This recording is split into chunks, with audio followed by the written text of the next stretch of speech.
তাদের তৎপরতার মধ্য দিয়ে বিডিআর হত্যাকাণ্ড সংগঠিত করেছে।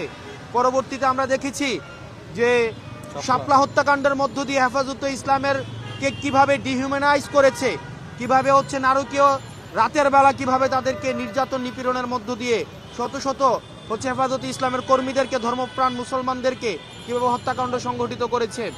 আমরা পরবর্তীতে দেখেছি যে দীর্ঘ 1.5 দশকের বেশি সময় ধরে আওয়ামী লীগের লুটপাটের যে শাসন, সেই লুটপাটের শাসন আমরা দেখেছি।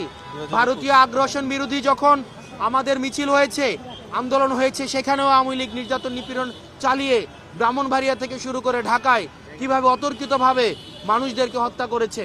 শাসন ক্ষমতা টিকিয়ে রাখার জন্য আওয়ামী লীগ মানুষ থেকে আওয়ামী লীগের কাছে শাসন মুখ্য হয়ে উঠেছিল এবং সেটিকে টিকিয়ে রাখার জন্য আমরা দেখেছি 14 সালের আনকনটেস্টেড ইলেকশন, পরবর্তীতে 18 সালের মিডনাইট ইলেকশন এবং 24 সালের আমি ভার্সেস ডামি ইলেকশনের মধ্য দিয়ে আওয়ামী লীগ গণতন্ত্রকে কিভাবে কুক্ষিগত করেছিল।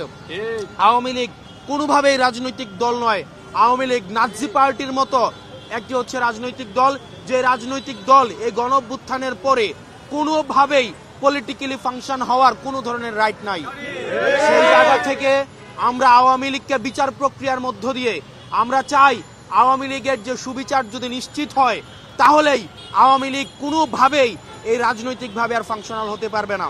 আমরা চাই আওয়ামী লীগকে বিচার প্রক্রিয়ার মধ্য দিয়ে আওয়ামী লীগের চ্যাপ্টার ক্লোজ করতে হবে।